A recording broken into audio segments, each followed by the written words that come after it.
আপনাদের বাড়ি যখন প্রথম আসলাম আপনাকে দেখে মনে হয়েছে আমি আমার মাকে খুঁজে পেয়েছি। এই মানুষটা এখন বাকি জীবন মানুষ হয়ে বাঁচতে চায়। ভুল কথাটা আমাকে মাফ করে দিন। যদি পারো আমাকে ক্ষমা করে দিও। সবাই নিয়ে ওই বাসায় সুন্দর করে বসবাস করবা। ওই বাড়িটা দেখলে যেন মনে হয় যে তোমার আব্বা জীবিত আছে। আজ আমরা কথা বলবো বর্তমান সময়ের অন্যতম জনপ্রিয় এবং জীবন ঘনিষ্ঠ নাটক এটা আমাদেরই গল্পের আগামী পর্ব অর্থাৎ ৫১তম পর্ব নিয়ে। আপনারা জানেন ৫০তম পর্বে এসে গল্পটি এমন এক মর্মান্তিক মোড় নিয়েছে যা আমাদের সবার চোখেই পানি এনে দিয়েছে। ফাহাদ, যে চরিত্রের উপর আমাদের সবার রাগ ছিল, ঘৃণা ছিল, সেই ফাহাদই যখন তার বাবার লাশের সামনে দাঁড়িয়ে অঝরে কাঁদছিল তখন দর্শক হিসাবে আমরাও যেন এক অদ্ভুত কষ্ট অনুভব করছিলাম। কিন্তু প্রশ্ন হলো, এই কান্নাই কি সব? বাবার মৃত্যুর পর ফাহাদের জীবনে ৫১তম পর্বে কি কি নাটকীয় পরিবর্তন আসতে পারে তা নিয়েই আজকের বিস্তারিত আলোচনা।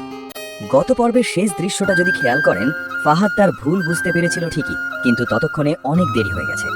যে মানুষটা সারা জীবন তাকে আগলে রেখেছেন সেই বাবা গুলজার আহমেদ আজ না ফেরার দেশে। ফাহাদ যখন বলেছিল, আমি বাড়িটা উদ্ধার করে এনেছি বাবা, একবার দেখো, এই দৃশ্যটি আমাদের সমাজের এক চরম বাস্তবতাকে তুলে ধরে। আমরা অনেক সময় সফল হতে গিয়ে বা টাকার পেছনে ছুটতে গিয়ে আপন মানুষগুলোর মূল্য দিতে ভুলে যাই। ৫১তম পর্বে আমরা দেখতে পাবো এই অপরাধ বোধ ফাহাদকে ভেতর থেকে কুড়ে কুড়ে খাচ্ছে। সে হয়তো এখন কোটি টাকার মালিক, কিন্তু তার মাথায় হাত রাখার মতো সেই মানুষটি আর নেই। এই পর্বে ফাহাদের চরিত্রের এক নতুন রূপ আমরা দেখব।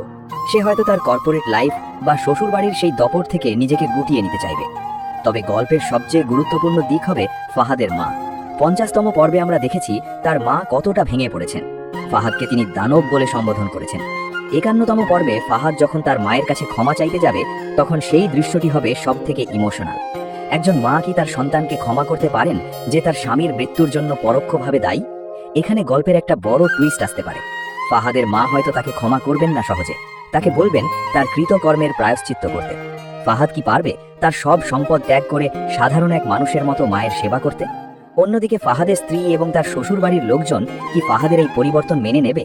তারা কি তাকে এত সহজে তাদের রাজত্ব থেকে চলে যেতে দেবে? এখানে হয়তো আমরা নতুন কোনো ষড়যন্ত্র দেখতে পাবো যা গল্পকে আরো জটিল করে তুলবে। বন্ধুরা, এই নাটকটি আমাদের শেখায় যে সময় থাকতে আপন মানুষের কদর করতে হয়। ৫১তম পর্বে হয়তো দেখা যাবে ফাহাদ সেই পুরনো বাড়িতে ফিরে গেছে যেখানে তার ছোটবেলার স্মৃতি জড়িয়ে আছে। বাড়ির প্রতিটি কোণায় সে তার বাবাকে খুঁজবে, কিন্তু পাবে না। এই শূন্যতা তাকে একজন ভালো মানুষ হতে সাহায্য করবে নাকি সে মানসিক বিষাদে ডুবে যাবে, সেটাই দেখার বিষয়। আপনারা যারা নিয়মিত এই নাটকটি দেখছেন, আপনাদের কি মনে হয় ফাহাদের এই অনুশোচনা কি সারা জীবনের জন্য, নাকি কয়েকদিন পর সে আবার পুরনো রূপে ফিরবে? আর ফাহাদের স্ত্রীর ভূমিকা ৫১তম পর্বে কেমন হতে পারে বলে আপনি মনে করেন? আপনার মূল্যবান মতামত আমাদের কমেন্ট বক্সে লিখে জানান। আপনাদের কমেন্ট আমাদের নতুন ভিডিও বানাতে উৎসাহ দেয়। ভিডিওটি ভালো লাগলে লাইক দিন এবং আপনার বন্ধুদের সাথে শেয়ার করুন যারা এটা আমাদেরই গল্প নাটকটি পছন্দ করেন।